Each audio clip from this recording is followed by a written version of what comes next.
Bismillahirrahmanirrahim. Assalamualaikum warahmatullahi wabarakatuh. Bapak Ibu hadirin sekalian, pagi ini adalah ingin menyampaikan hamba yang disayang oleh Allah Subhanahu wa taala, bahwa sebagai seorang mukmin itu adalah harapan yang terbesar bagaimana bisa disayang oleh Allah Subhanahu wa taala. Sebagai manusia itu pun juga bagaimana di antara satu dengan yang lain saling menyayangi. Betapa nikmatnya apabila di antara sesama manusia itu saling sayang menyayangi sehingga hidupnya menjadi tenang. Apalagi disayang oleh Allah Subhanahu wa taala. Itu merupakan harapan besar bagi orang-orang yang beriman. Oleh karena itu, dalam hal ini banyak dituntunkan di dalam Al-Quran, dituntunkan di dalam hadis, dituntunkan oleh para ulama-ulama bagaimana cara-cara supaya mendapatkan kasih sayang dari Allah Subhanahu wa taala. Dalam hal ini perlu kita pahami dulu apa itu hamba. Di dalam kamus bahasa Indonesia sering menyebutkan yang namanya hamba itu adalah manusia, insan. Akan tetapi Imam Al-Qurtubi yang banyak mengarang apakah itu tafsir, apakah itu tasawuf, beliau memberikan penjelasan bahwa yang dikatakan hamba Allah itu adalah barang siapa yang taat kepada Allah dan barang siapa yang beribadah kepada Allah serta memfungsikan indera-indera yang dimiliki dalam rangka untuk melakukan beribadah kepada Allah, melaksanakan perintah-perintah Allah, itulah yang dikatakan sebagai kehambaan kepada Allah Subhanahu wa taala. Inilah yang dikatakan hamba yang benar sesuai dengan ajaran-ajaran Allah Subhanahu wa taala. Dengan demikian, sebagai seorang hamba itu memiliki ciri-ciri, memiliki sifat, memiliki kepribadian yang sesuai dengan harapan Allah Subhanahu wa taala. Oleh karena itu, di dalam Al-Quran menyebutkan apa ciri sebagai hamba Allah yang ingin mendapatkan kasih sayangnya Allah Subhanahu wa taala. Yang pertama adalah mempunyai sifat tawadhu, mempunyai sifat yang jauh dari ketakaburan. Di dalam Al-Quran disebutkan, Quran surat Al-Furqan, Bismillahirrahmanirrahim.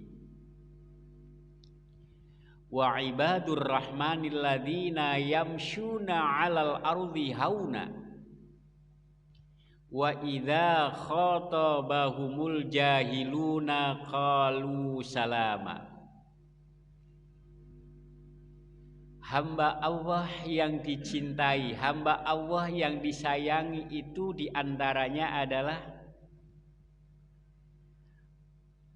orang-orang yang berjalan di muka bumi itu dengan hati yang rendah, dengan rendah hati. Dan apabila orang jahil menyapa mereka, mereka dengan mengatakan keselamatan, dan mereka mendoakan kepada mereka, yaitu supaya selamat. Inilah ciri yang pertama, yaitu tawadhu kepada Allah Subhanahu wa ta'ala. Hatinya tenang, pikirannya tenang, kemudian apa yang telah diperintahkan Allah dilakukan dengan penuh ketenangan. Sehingga apa? Sehingga di dalam melaksanakan perintah Allah itu betul-betul menemukan sebuah ketenangan. Jiwanya tidak gampang goncang. Inilah suatu ketawadukan. Dan hidupnya di muka bumi ini tidak menunjukkan sebuah keangkuhan, keotoriteran, dan menganggap bahwa tidak merasa dirinya itu lebih daripada yang lain. Bagaimana ketawadukan Rasulullah Shallallahu Alaihi Wasallam?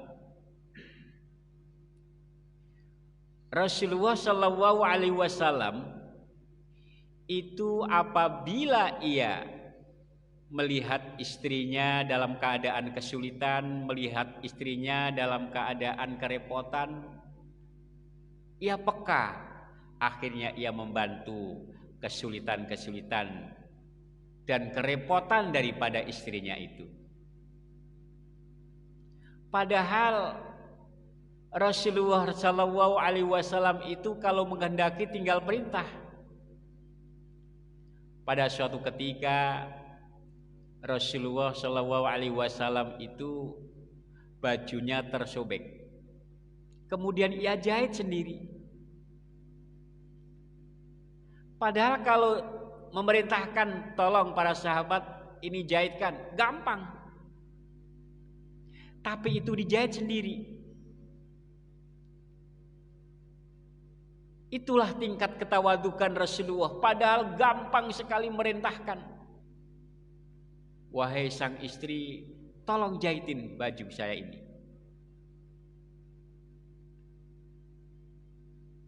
Rasulullah Shallallahu Alaihi Wasallam seperti itu. Kemudian tingkat ketawadukan Rasulullah yang lain, pada suatu ketika ia berjalan dengan istrinya berbelanja di pasar. Kemudian beliau menenteng dagangan-dagangan oleh istrinya itu. Padahal para sahabat menunggu bagaimana kalau kita bawain ya Rasulullah. Jangan. Saya akan berjalan dengan istri saya dengan menenteng apa yang dibelanjakan oleh istri saya. Jadi tidak malu dan tidak merasa risih membantu istrinya dalam meringankan beban di saat ia belanja.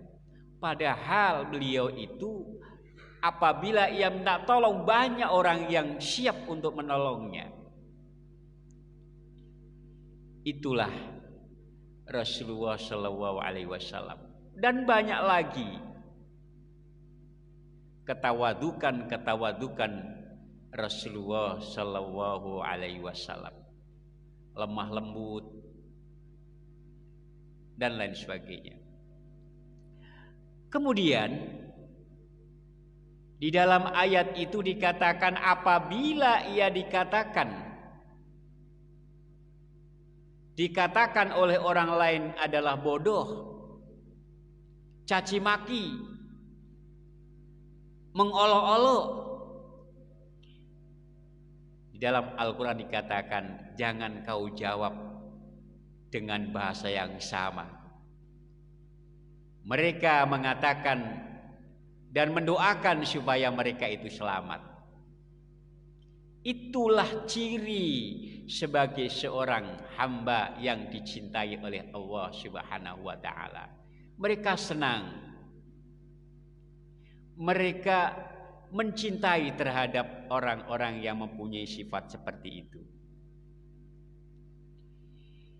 Maka di dalam ayat lain, Quran surat Luqman ayat 18, Allah telah berfirman, dan janganlah kamu berjalan di muka bumi dengan angkuh. Dan janganlah kamu hidup di antara sesama manusia menunjukkan kesombongan, kebanggaan karena hartamu, karena kekuasaanmu, karena anak-anakmu yang sukses, dan lain sebagainya. Sehingga apabila ia dikatakan sesuatu yang merendahkan dirinya, ia berusaha untuk menghindarkan diri jangan sampai terjadi keributan. Lebih baik ia mengalah. Dan bagaimana cara yang dilakukan apabila menemui seperti orang itu? Imam Ghazali memberikan tuntunan. Apabila kau diolok-olok oleh orang lain, jawablah dengan jangan sampai menyakiti terhadap orang itu. Memang Anda siapa? Kata Imam Ghazali seperti itu. Kita diolok-olok, kita direndahkan. Jawablah dengan bahasa yang singkat. Memang Anda siapa? Memang kalian itu sebenarnya siapa? Dengan jawaban singkat itu sebenarnya sudah tajam. Apalagi memberikan penjelasan bahwa kita ini adalah berasal dari yang sama, dari nutfah, dari hal-hal yang sangat menjijikkan. Sama, apa sih yang menjadi kebanggaan? Dan lain sebagainya. Pertama, jadi apabila kita mempunyai sifat ketawadukan, perilaku seperti ini adalah salah satu ciri orang yang dicintai, disayang oleh Allah Subhanahu wa taala. Yang kedua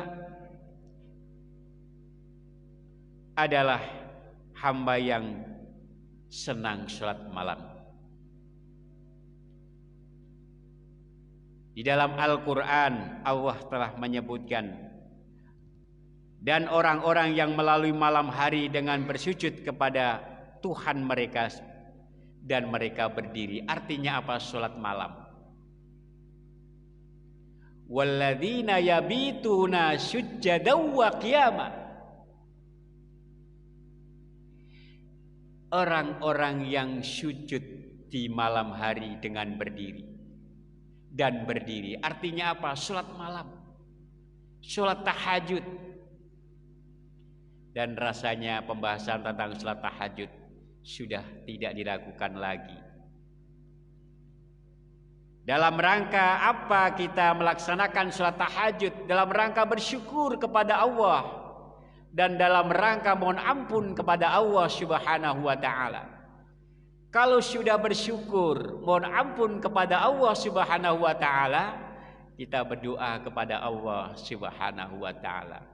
Maka Allah senang terhadap orang-orang yang suka bangun malam. Di ayat lain Allah menyebutkan, Quran surat Az-Zariyat, maka sedikit sekali tidur di waktu malam, dan di akhir malam mereka mohon ampun. Dengan demikian membiasakan diri senang bangun malam adalah salah satu perintah Allah Subhanahu wa taala. Maka Rasulullah sallallahu alaihi wasallam itu dikatakan di dalam hadis, apabila ini diperintahkan oleh Allah Subhanahu wa taala, maka salat wajib adalah sesuatu yang diwajibkan dalam dirinya. Karena ini bukan perintah wajib, maka sholat malam adalah hampir sejajar dengan sholat wajib. Bahkan dikatakan oleh Siti Aisyah, saking lamanya sholat malam, kakinya bengkak-bengkak dan menunjukkan lamanya Rasulullah Shallallahu Alaihi Wasallam dalam sholat tahajud. Kemudian yang ketiga, hadirin sekalian yang dimuliakan oleh Allah, adalah hamba yang selalu ingat akan azab Allah Subhanahu wa Ta'ala.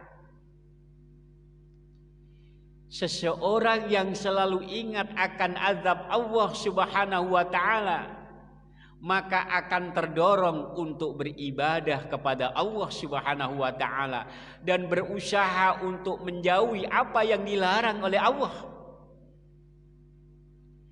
Maka disinilah pentingnya di dalam beriman kepada hari akhir. Kalau orang-orang yang beriman tidak mengingat akan azab Allah dan tidak mengingat akan hari akhir, maka ibadahnya itu hampa. Karena merasakan bahwa azab Allah Subhanahu wa Ta'ala diyakini itu pasti akan terjadi terhadap orang-orang yang ada di muka bumi apabila nanti kita kembali kepada Allah Subhanahu wa Ta'ala. Meyakini betul bahwa azab Allah itu ada. Meyakini betul bahwa pertanggungjawaban di hadapan Allah itu pasti. Sehingga apa? Hidup ini adalah sebagai tempat menanam. Apabila tanamannya baik, maka akan menunai kebaikan. Tetapi apabila tanamannya tidak baik, mereka akan mengalami kerugian. Oleh karena itu, di dalam Al-Quran surat Al-Furqan, Allah telah berfirman, orang berkata, ya Rabb, jauhkanlah azab jahanam dari kami, sungguhnya azabmu itu adalah kebinasaan yang kekal abadi.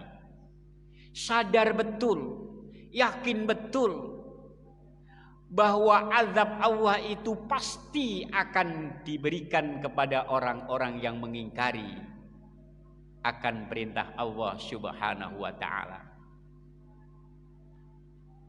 Oleh karena itu, yang menggugah keimanan dan meningkatkan ketakwaan kepada Allah Subhanahu wa Ta'ala apabila dalam dirinya itu selalu membaca ayat-ayat Al-Quran yang isinya adalah kaitannya tentang yaumil akhirah.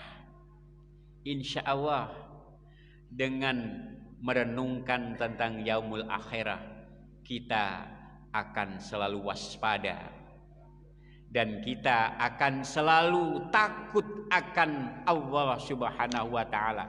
Takut bukan berarti lari, tetapi takut dalam arti untuk segera mendekatkan diri kepada Allah sehingga kita terhindar dari azabnya Allah Subhanahu wa Ta'ala.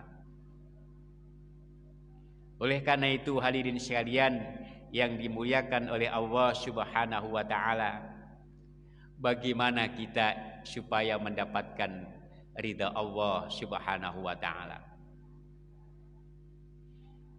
Tujuan dalam kehidupan kita ini, bagaimana kita mendapatkan ridha Allah? Kita makan, bagaimana mendapatkan ridha Allah? Kita ibadah, bagaimana mendapatkan ridha Allah? Maka segala sesuatu perbuatan harus dilandaskan bertujuan hanya mencari ridha Allah Subhanahu wa Ta'ala. Kalau demikian, maka pasti amal-amal itu diterima oleh Allah Subhanahu wa Ta'ala. Kemudian dengan mendapatkan ridha Allah, kemudian mereka ridha akan kenikmatan Allah yang diberikan itu adalah orang-orang yang disediakan surganya Allah Subhanahu wa Ta'ala dan akan melahirkan rasa takut kepada Allah Subhanahu wa Ta'ala.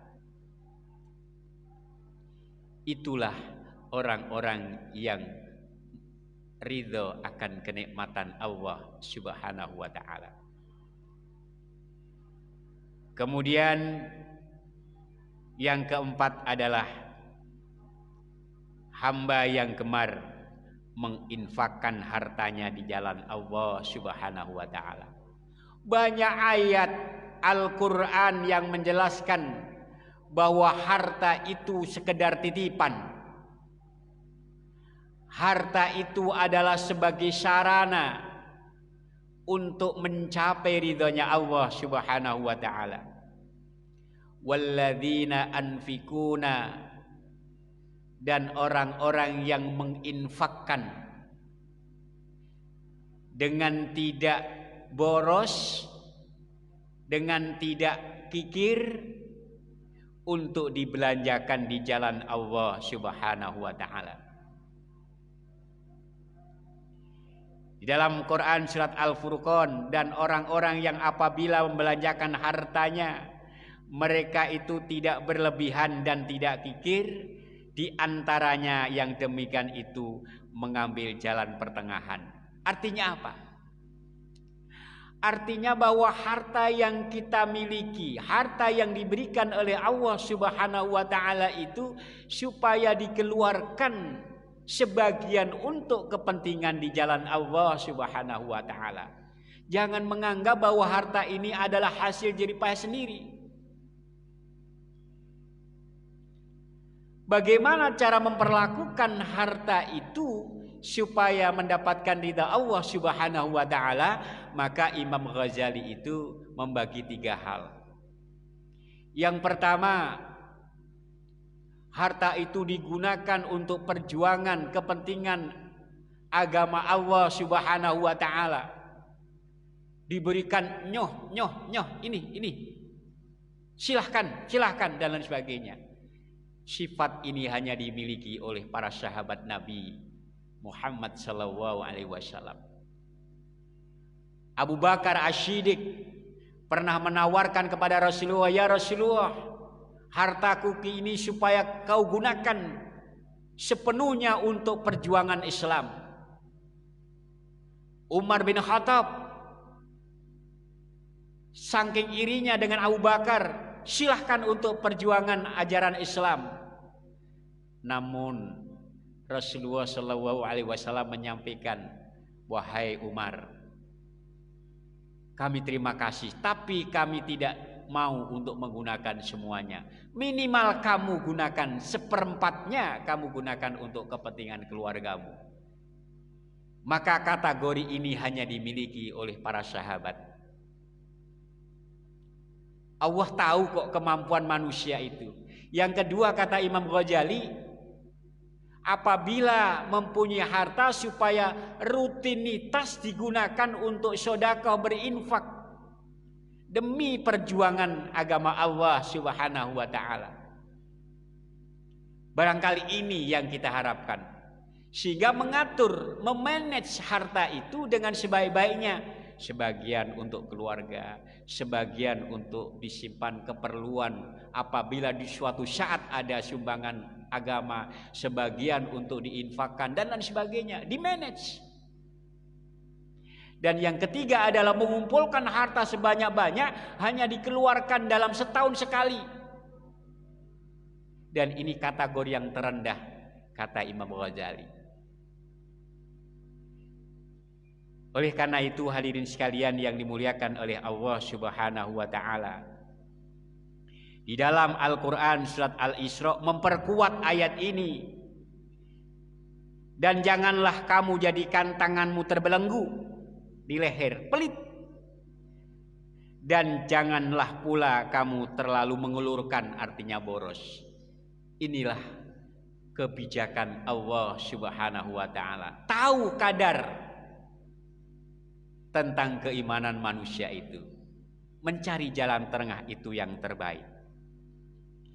Di dalam hadits qudsi, Allah berfirman, Rasulullah Shallallahu Alaihi Wasallam bersabda bahwa orang yang paling tinggi cita-citanya adalah orang yang menaruh perhatian terhadap urusan dunia dan urusan akhirat. Artinya apa?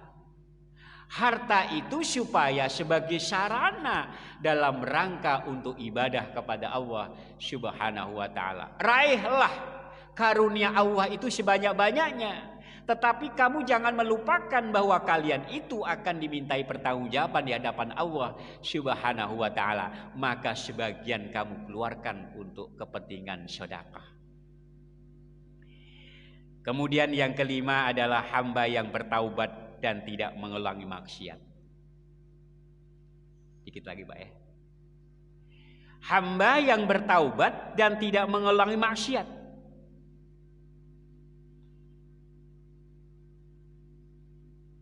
Illa man taba, kecuali orang-orang yang bertaubat. Setelah manusia mengalami perjalanan hidup yang berlumuran dosa, sebesar apapun,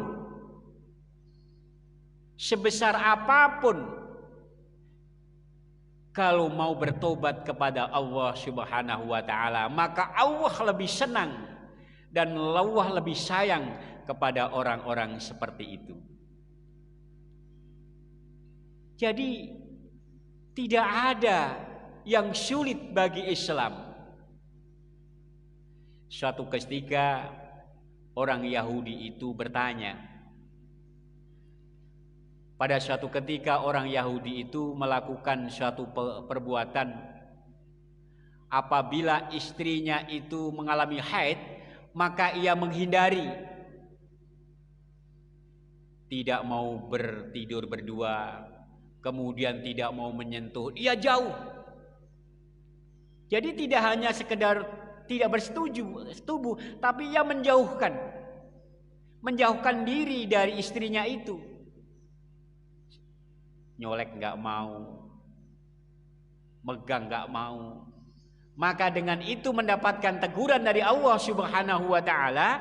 Di dalam Al-Quran surat Al-Furqan ayat 71 itu turunlah ayat, bukan demikian,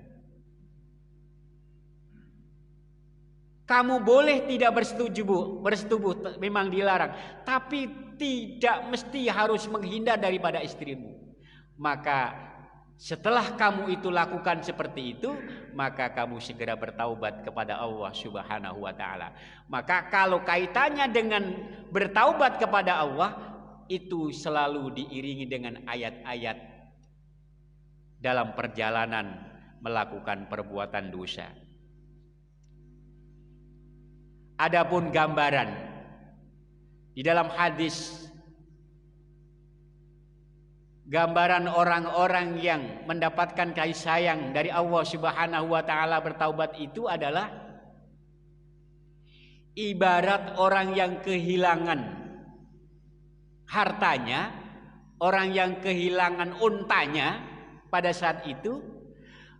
Sudah berhari-hari, ya Allah, unta saya kemana? Kemudian tiba-tiba unta itu datang. Betapa senangnya, betapa gembiranya. Alhamdulillah hartaku ketemu, alhamdulillah hartaku ketemu, alhamdulillah, dan lain sebagainya. Seneng banget itulah. Gambaran itulah di dalam hadis Riyadhus Shalihin dikatakan seperti itulah senangnya Allah terhadap hamba-hamba yang mau bertaubat kepada Allah Subhanahu wa ta'ala. Dan bagaimana caranya taubat? Barangkali sudah sering disampaikan oleh para dai. Yang keenam, mengingat waktu, adalah senang menerima nasihat dari Al-Quran. Senang menerima nasihat dari Al-Quran. Dalam Al-Quran surat Al-Furqan ayat 73 itu, dan orang-orang yang apabila diberi peringatan atau nasihat dengan ayat-ayat Allah, maka tidak menghadapi sebagai orang yang tuli dan buta, artinya masa bodoh.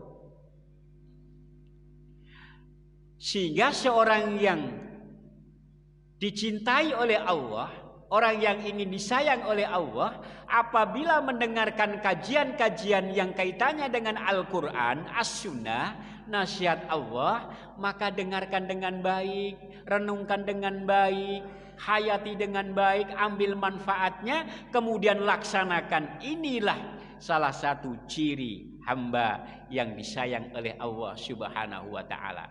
Maka ta'lim, kajian, membaca Al-Quran itu sebuah kebutuhan untuk meningkatkan keimanan dan ketakwaan kepada Allah Subhanahu wa taala. Kemudian yang terakhir, hamba yang selalu mendoakan terhadap keluarganya, suka berdoa, senang berdoa, tidak buru-buru. Maka Rasulullah menganjurkan apabila setelah selesai sholat, apalagi waktu-waktu yang mustajab, manfaatkan berdoa kepada Allah Subhanahu wa taala. Meskipun dalam ayat ini hanya ditujukan kepada keluarganya, tapi pada umumnya adalah diperintahkan untuk berdoa pada saat-saat yang mustajab. Doa ini memang ditujukan supaya berdoa, ya Allah, anugerahkan kepada kami istri-istri kami sebagai penyenang hati kami, dan jadikanlah kami imam bagi orang-orang yang bertakwa. Ini artinya perintah untuk berdoa kepada Allah Subhanahu wa taala, menunjukkan bahwa kita ini lemah di hadapan Allah Subhanahu wa taala. Ya Allah, paling tidak nih, Rabbana hablana min azwajina wa dzurriyyatina qurrata a'yun, dan seterusnya. Paling tidak seperti itu. Ya Allah, anugerahkan kepada kami istri dan anak-anak kami, istri yang taat, istri yang selalu melaksanakan perintahmu, anak yang taat, anak yang selalu berbakti kepada kedua orang tua sehingga menghadirkan kepribadian yang baik. Jadi keterangan daripada Ibnu Abbas itu mengatakan bahwa anak yang soleh, anak yang diharapkan terhadap orang tua yang sepanjang hari berdoa kepada Allah adalah supaya menjadi anak yang taat kepada Allah, suka beramal soleh. Inilah harapan orang tua, dan ini selalu berdoa kepada Allah. Kita tidak pernah lepas. Karena apa?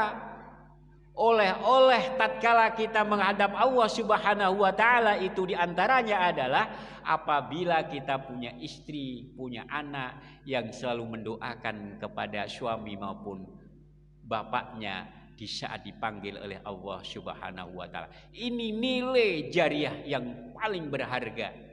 Dan orang seperti inilah termasuk orang-orang yang didambakan, dikasih sayang oleh Allah Subhanahu wa taala. Maka ada tiga hal.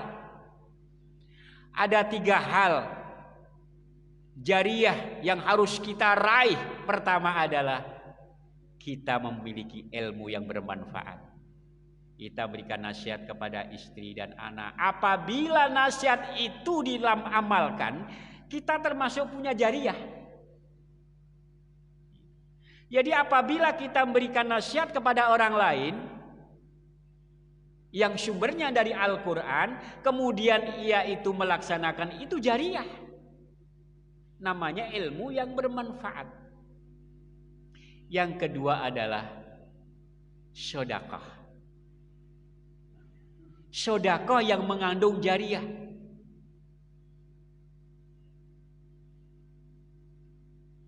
Di antaranya adalah ilmu yang diamalkan oleh orang lain. Yang ketiga adalah anak soleh yang selalu mendoakan.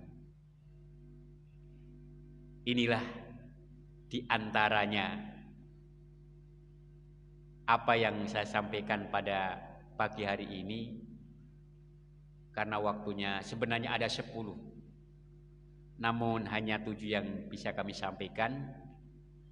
Dan yang tidak kalah penting, bagaimana amal jariah itu bisa diterima oleh Allah Subhanahu wa taala. Ini kunci.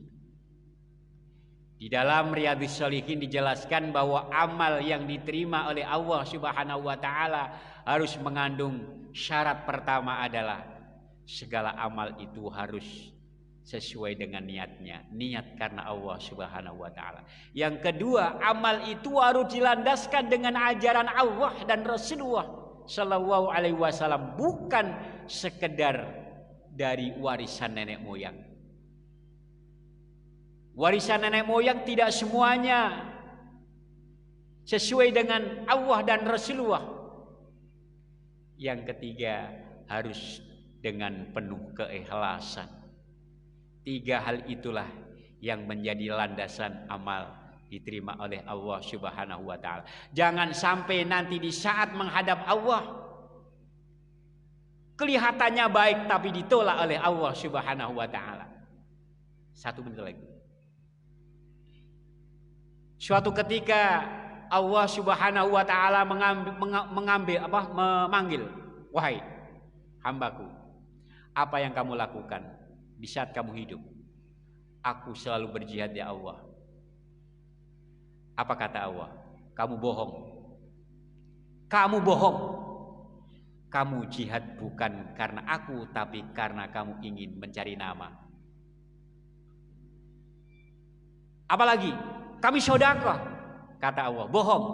Tetapi kamu hanya ingin menjadi orang yang dianggap dermawan dan lain sebagainya.